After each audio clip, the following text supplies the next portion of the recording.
Yeah. Okay. Let's do it. Yeah. So obviously we are trying to understand the difference between these controllers, and I did a bit of investigation on the what are our requirements based on our requirements.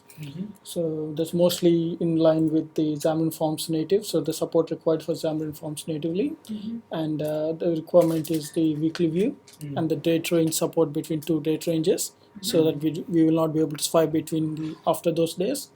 So and also the binding support, and so the code that is being written based on those controls should also be testable as well, and customizable styles if in case we want to change any styles anyway. So these are the main requirements I have gathered.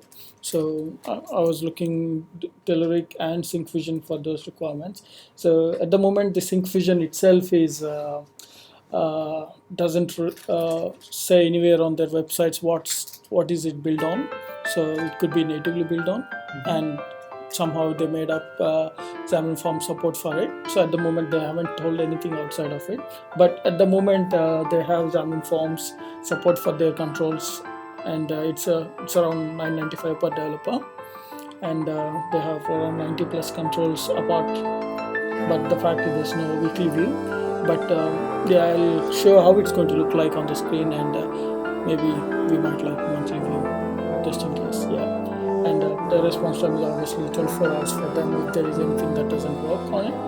And those are the other rates that they have as a packages for the all the MVC controls and JavaScript controls and all those things. And yeah, so as I said, like there was the information for the Xamarin Forms natively is not available, so they're not declaring anything on those lines, and they don't have weekly view. Yes, date range is there, and I have tested it on the code itself between two date ranges. It actually doesn't scroll in after those days.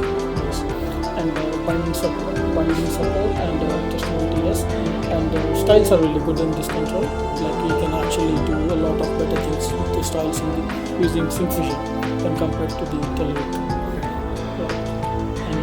And Telerik is based on Xamarin's Skia Sharp, which is the a 2D based graphic engine, which is really good. Like I'm trying to get a hang of that one as well. You can create our own controls too. So that's really good backing for Telerik, we can say. So it's a native support from Xamarin Forms itself. So and yeah, so it's a bit cheaper than the Syncfusion, and the controls are equally good. They got 90, and this guy's got 70 of them. Response time for any issues, it's going to be 72 hours at the moment.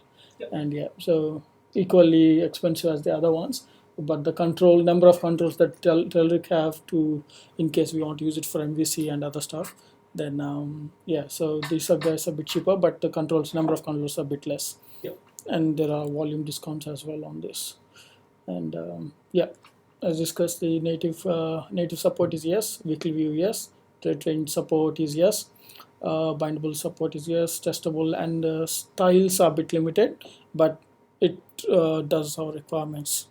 Yeah, so yeah, and obviously we can create our own custom control which is free. I just add it as a fun. Free for all.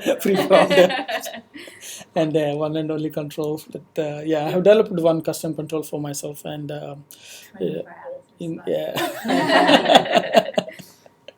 yeah, so time consuming though. It's going to take some time for us to build, but yeah, that's one way to think about it as well, in case we don't like any of the other two.